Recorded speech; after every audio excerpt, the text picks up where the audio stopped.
Start. नमस्कार दोस्तों, आप सभी स्वस्थ रहें, मस्त रहें। हम लोग ऑनलाइन वीडियो अपलोड कर रहे हैं और आप सब लोग इसे देख भी रहे हैं और पढ़ भी रहे हैं।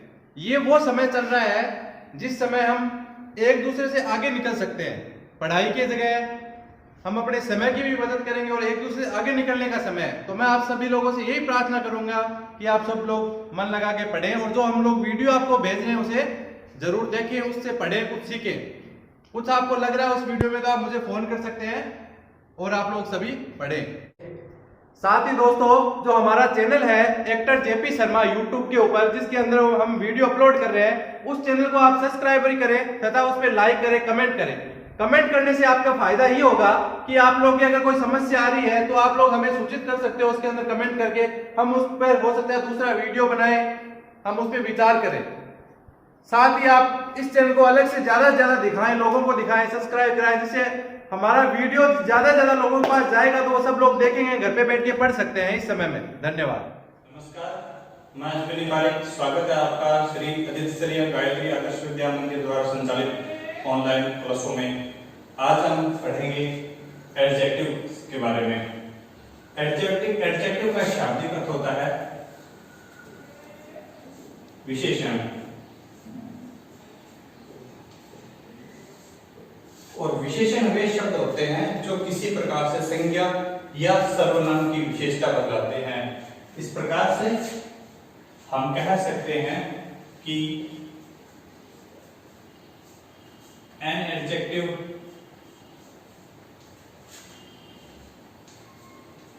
Is a word to qualify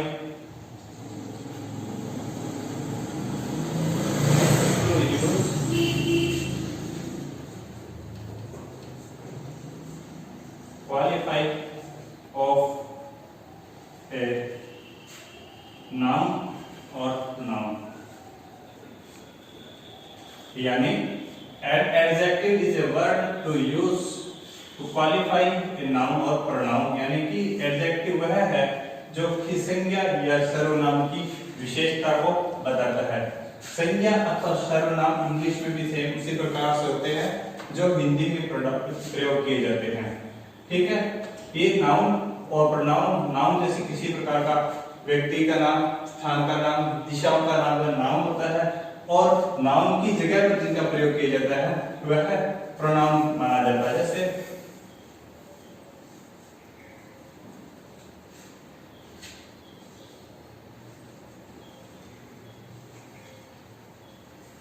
Ram is reading.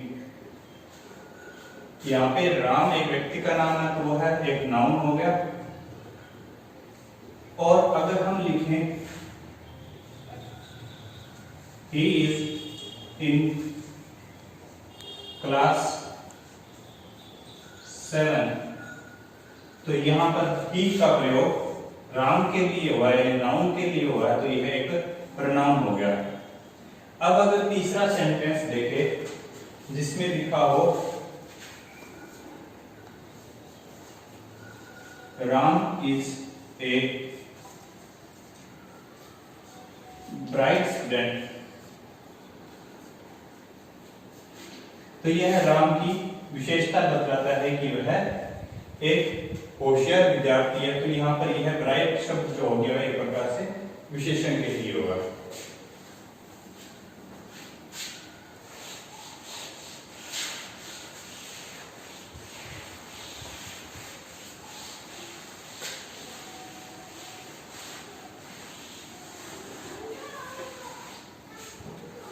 अब बात करेंगे हम विशेषण के यानी एडजेक्टिव्स के प्रकार।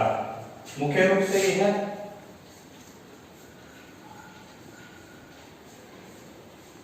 8 प्रकार के होते हैं, जिनका हम क्रम से एक एक करके उनका अध्ययन करेंगे।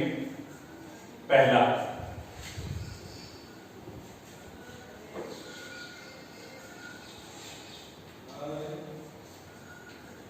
Adjective of qualities.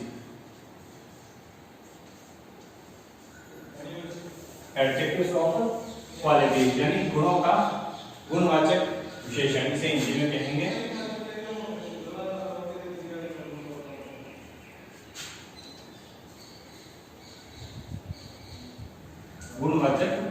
विशेषण, यानी इसमें किसी संज्ञा अथवा सर्वनाम के गुणों की व्याख्या की जाती है। गुण किसी भी रूप में हो सकते हैं, चाहे वह सकारात्मक हो अथवा नकारात्मक रूप से, जैसे गुड, बैड, ब्यूटीफुल, अभी, एक्सेट्रा। ये सारे गुणवाचक विशेषण के प्रकार हैं। यानी कि ये उदाहरण है कि यह जो शब्द होते हैं गुणवाचक विशेषण के लिए प्रयोग किए जाते हैं।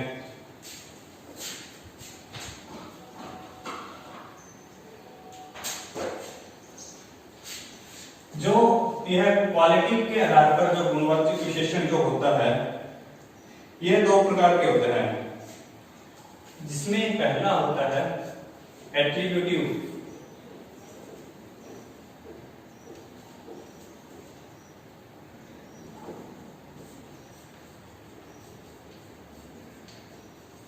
एट्रीब्यूटिव इसमें जब विशेषण का प्रयोग किसी नाउन के लिए किया जाता है, विशेषण का प्रयोग नाउन के लिए किया जाता है, तो वह एट्रीब्यूटिव होता है। फॉर एग्जाम्पल,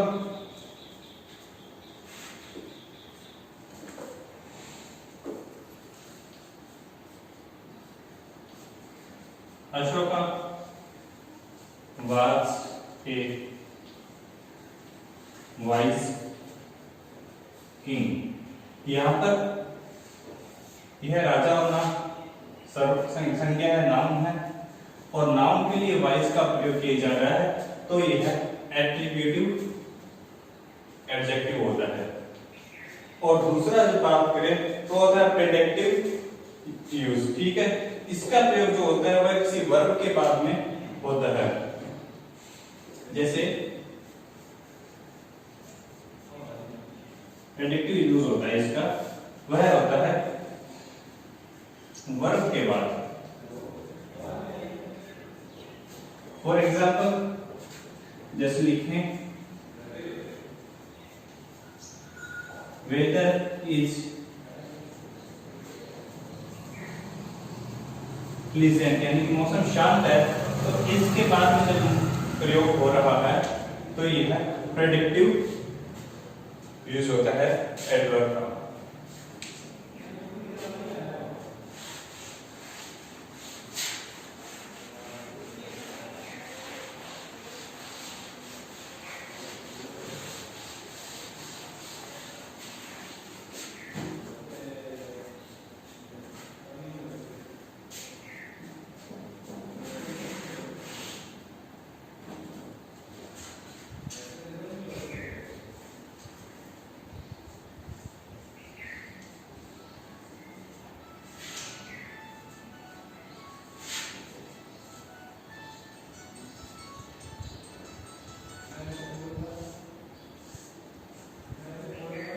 दूसरा जो है एडजेक्टिव का प्रकार है वह है प्रॉपर एडजेक्टिव। इसे कहते हैं व्यक्तिवाचक।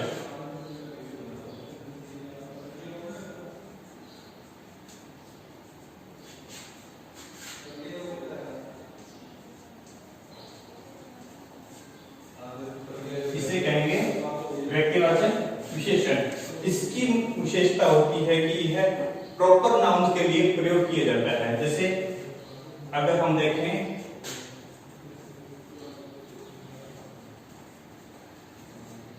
ब्रिटिश रूल, यहां पर बात की जा रही है कि अंग्रेजों का साम्राज्य। ब्रिटिश जो शब्द है वह एक प्रॉपर नाउन है क्योंकि अंग्रेजों के लिए प्रयोग किया गया है, और जब बात आ जाए अंग्रेजों का राज्य तो यह एक प्रकार से प्रॉपर एडजेक्टिव के रूप में प्रयोग किया गया है। दूसरा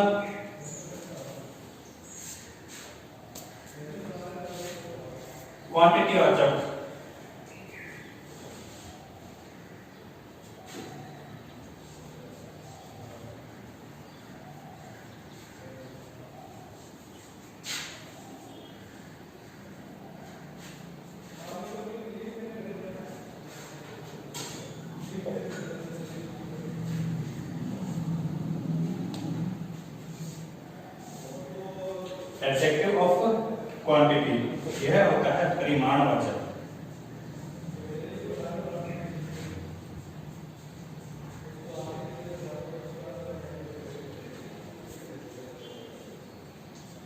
परिमाणवाचक विशेषण।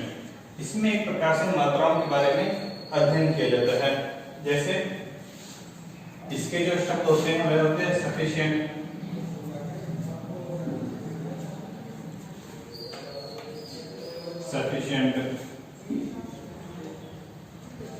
सम, एनफ। ये जो शब्द होते हैं ये एक प्रकार से परिमाणवाचक विशेषण का बोध कर पाते हैं। जैसे हम माने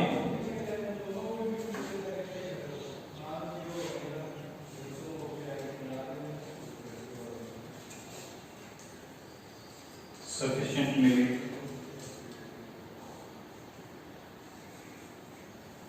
for tea, यानी चाय के लिए पर्याप्त दूध, यानी यह एक प्रकार से मात्रा को दर्शाता है। तो यह मात्रावाचक विशेषण का, परिमाणवाचक विशेषण का शब्द है।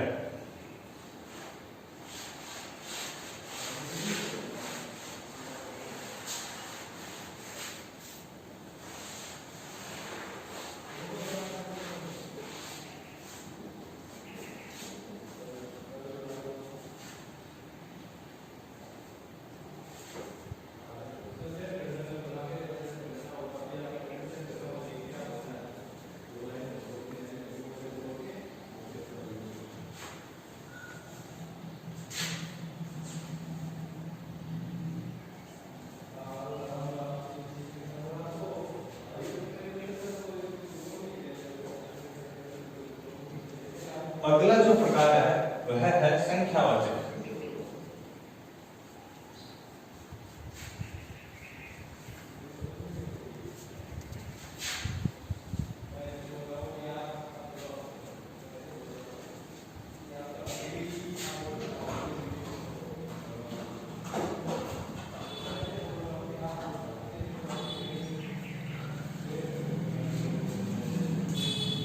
संख्यावाचक विशेषण।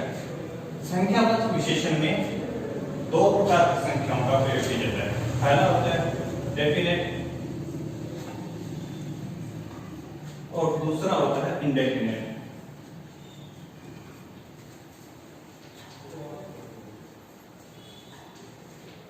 डेफिनेट यानी उनकी निश्चित संख्या होती है और अनिश्चित होती है, ठीक है।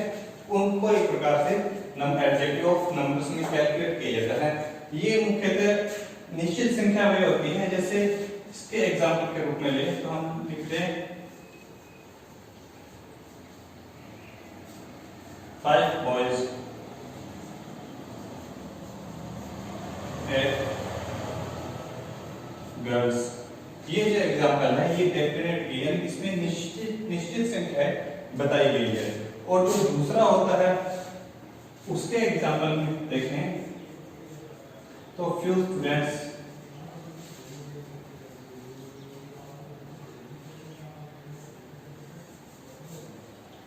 या several people। ये जो शब्द होते हैं जिससे एक प्रकार से निश्चित संख्या का बोध होता है वह डेफिनेट नंबर एडजेक्टिव होते हैं, और जिनसे निश्चितता का बोध नहीं होता वह होता है इंडेफिनेट नंबर एडजेक्टिव्स। इसमें एक और बात है,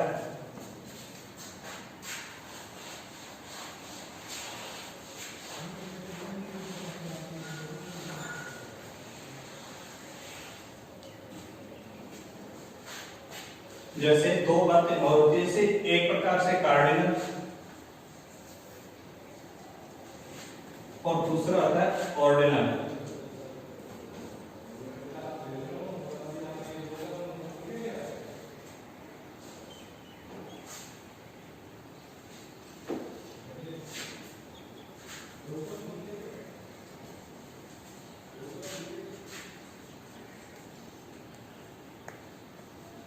कार्डिनल नंबर एडजेक्टिव्स और ऑर्डिनल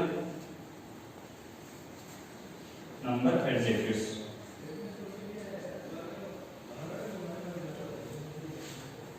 जो कार्डिनल नंबर एडजेक्टिव होते हैं वे होते हैं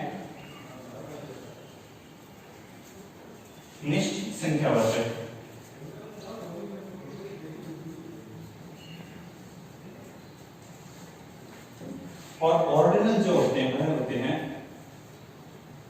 निश्चित क्रमवाचक।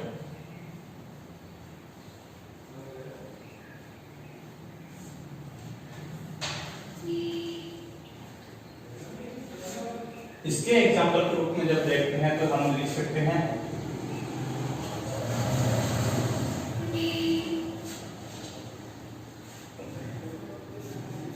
जैसे he has 4 pens, उसके पास 4 कलम है। यह एक प्रकार से निश्चित संख्यावाचक एडजेक्टिव है। और जो निश्चित क्रमवाचक की बात करें तो इसके एग्जाम्पल के रूप में हम लिख सकते हैं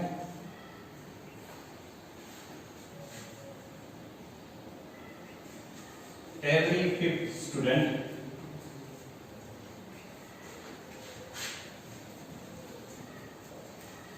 should go out। प्रत्येक 5वें विद्यार्थी को बाहर जाना चाहिए। इसका मतलब देखते हैं कि यहाँ पर निश्चित क्रमता का, निश्चित संख्या का बोध हो रहा है, यहाँ पर हो रहा है निश्चित क्रम का। और दूसरी बात सेकंड,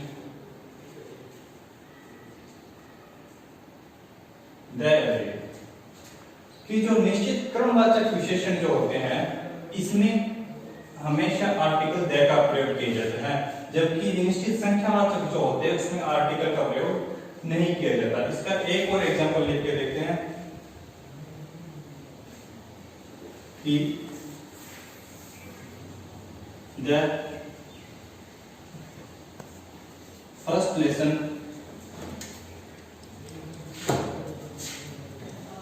ऑफ दिस बुक, कि इस पुस्तक का पहला अध्याय यानी कि फर्स्ट लेसन ये एक प्रकार से क्रमता का बोध कराता है, इसलिए आर्टिकल द का प्रयोग किया जाता है। तो जो कार्डिनल होते हैं उनमें किसी आर्टिकल का प्रयोग नहीं होता और जो ऑर्डिनल होते हैं उसमें आर्टिकल द का प्रयोग किया जाता है।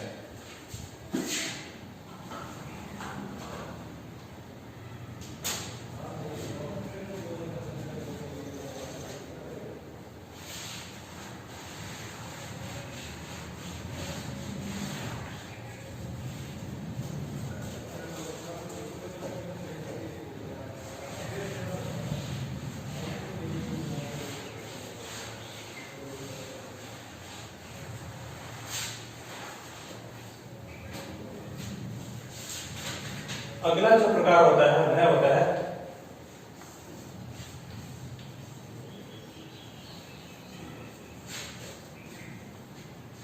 Demonstrative adjective.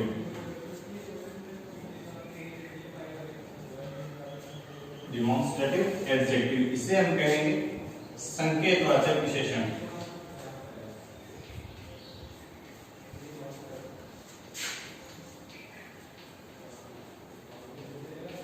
इसके लिए जो शब्द का प्रयोग किया जाता है उसके उदाहरण इस प्रकार से हैं कि हम साधारणतः देखते हैं जैसे दिस, दैट,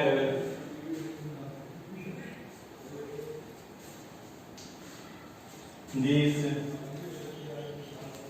those, etc. ऐसे जो शब्द होते हैं वह संकेतवाचक विशेषण यानी डिमॉन्स्ट्रेटिव एडजेक्टिव के लिए प्रयोग किए जाते हैं। इसमें मुख्यतः ध्यान देने वाली एक बात है कि यदि यह नाउन के बाद में आए, यानी यह शब्द अगर नाउन से जस्ट पहले आए, यानी इन शब्दों के बाद में नाउन का प्रयोग होता है तो वह डिमॉन्स्ट्रेटिव एडजेक्टिव यानी कर्म संकेतवाचक विशेषण होगा। यदि इनके बाद में किसी प्रकार से वर्ब का प्रयोग होता है तो वह डिमॉन्स्ट्रेटिव प्रोनाउन का प्रयोग माना जाएगा। जैसे हम देखते हैं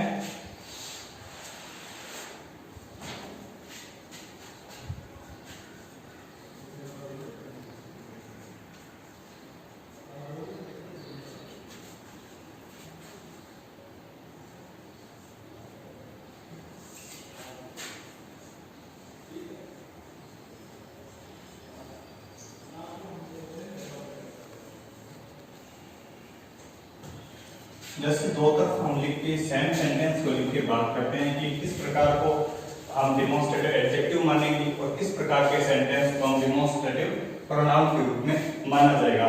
जैसे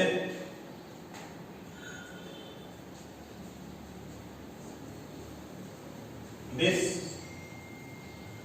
गर्ल इज गुड, यानी यह अच्छी लड़की है। इसमें दिस का प्रयोग जो हुआ है नाउन से जस्ट पहले है, इसका मतलब यह डिमॉन्स्ट्रेटिव एडजेक्टिव के रूप में माना जाएगा। और दूसरी तरफ लिखते हैं this is a good girl, तो यह डिमॉन्स्ट्रेटिव प्रोनाउन के रूप में माना जाएगा क्योंकि यहाँ पर दिस का प्रयोग जो हुआ है वह वर्ब के तुरंत पहले हुआ है, इसलिए यह प्रोनाउन के रूप में माना जाएगा। दूसरा सेंटेंस देखते हैं।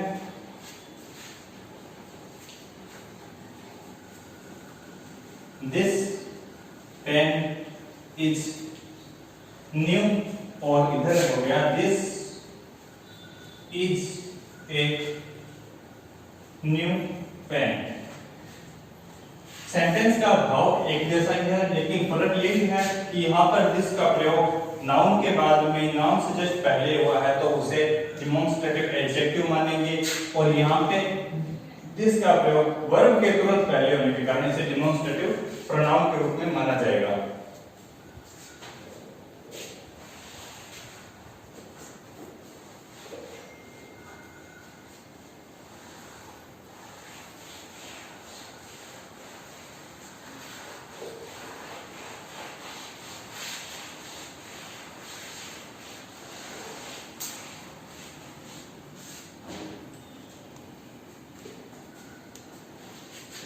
अगला जो प्रकार है वह है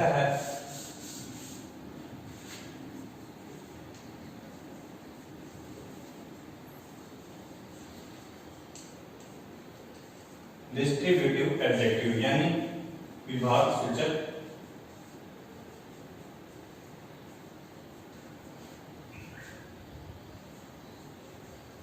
विशेषण। विभाग सूचक विशेषण यानी इसमें किसी वर्ग की प्रत्येक वस्तु को संबोधित करने का प्रयास किया जाता है। फॉर एग्जाम्पल हम देखते हैं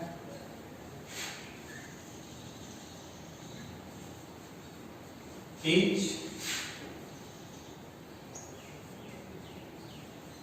student is honest, यानी प्रत्येक विद्यार्थी ईमानदार है। या देखें every boy is present today, या प्रत्येक लड़का आज उपस्थित। यहाँ पर प्रत्येक की जब बात की जा रही तो यह विभाग सूचक विशेषण माना जाता है।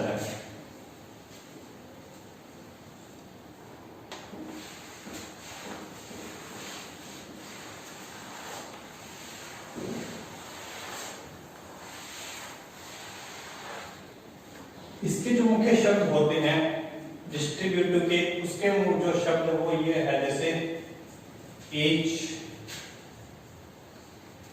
every, either, neither। इसके भी वही दो भाग होते हैं जो हमने संकेतवाचक के पढ़े, यानी डिस्ट्रीब्यूटिव एडजेक्टिव हो सकता है या हो सकता है डिस्ट्रीब्यूटिव प्रोनाउन। डिस्ट्रीब्यूटिव एडजेक्टिव के लिए यह माना जाता है जैसे डिस्ट्रीब्यूटिव एडजेक्टिव या डिस्ट्रीब्यूटिव प्रोनाउन। इसके लिए माना जाता है कि यह जो इसके शब्द है उन शब्दों के लिए तुरंत बाद में किसी नाउन का प्रयोग होता है तो वह डिस्ट्रीब्यूटिव एडजेक्टिव माना जाएगा। यदि नाउन के अलावा अन्य किसी प्रकार के शब्दों का प्रयोग होता है तो वह डिस्ट्रीब्यूटिव प्रोनाउन के रूप में माना जाएगा। For example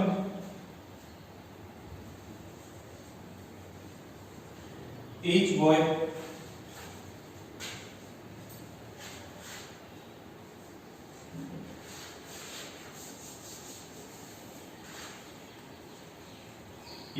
took the test या each of boy took the test। यहां पर देखते हैं कि each के तुरंत बाद में नाउन का प्रयोग हो रहा है तो इसे हम डिस्ट्रीब्यूटिव एडजेक्टिव मानेंगे, और each के बाद में नाउन के अलावा अन्य कोई शब्द का प्रयोग हो रहा है तो वह डिस्ट्रीब्यूटिव प्रोनाउन कहा जाएगा।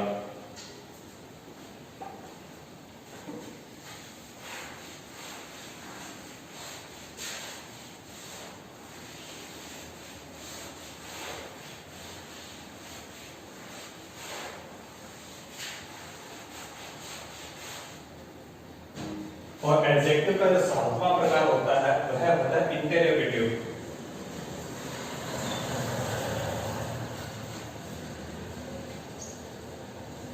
इंटरोगेटिव एडजेक्टिव यानी कि प्रश्नवाचक।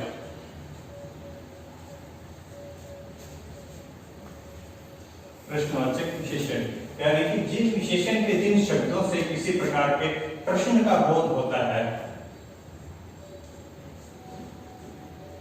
प्रश्न का बोध होता है, वह इंटरोगेटिव एडजेक्टिव होता है। इसके लिए जो शब्द होते हैं वो होते हैं WH परिवार के जो भी शब्द होते हैं वह इंटरोगेटिव एडजेक्टिव के समूह माना जाता है। जैसे who, whose, whom, what, etcetera. जैसे इसके उदाहरण के रूप में देखेंगे what is this या who are you या how are you।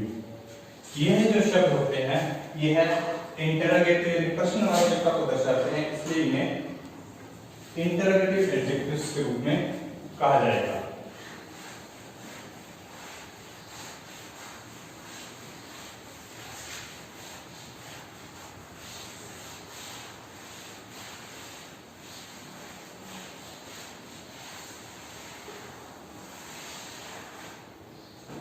और एडजेक्टिव्स का जो अंतिम प्रकार होता है वह पजेसिव बी। पजेसिव एडजेक्टिव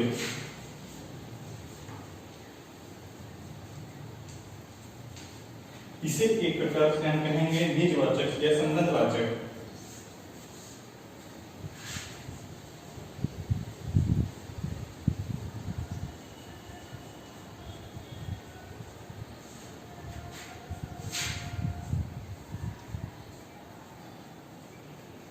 संबंधवाचक विशेषण इसमें किसी एक वस्तु का दूसरे से संबंध को दर्शाया जाता है। जैसे उसके लिए जो मुख्य शब्द होते हैं, फॉर एग्जांपल हम देखेंगे माय बुक यानी मेरी किताब, माय हाउस यानी मेरा घर, your pen, your ball, etcetera. यानी कि वह शब्द जो किसी भी प्रकार से एक का दूसरे से संबंध दर्शाते हैं वह पजेसिव एडजेक्टिव्स के संकेत सूचक शब्द होते हैं। ठीक है, और इसी के साथ हमारा एडजेक्टिव्स के 8 प्रकार का टॉपिक भी समाप्त होता है। चैनल को देखते रहिए ताकि आपको नित नई वीडियोस मिलती रहें, और सब्सक्राइब करके बेल आइकन जरूर दबाइए, इससे आपको नई वीडियो की नोटिफिकेशन तुरंत मिल जाए। और इस वीडियो को लाइक, शेयर और सब्सक्राइब करें और शेयर जरूर करें ताकि अन्य जरूरतमंदों के पास यह वीडियो पहुंच सके। धन्यवाद।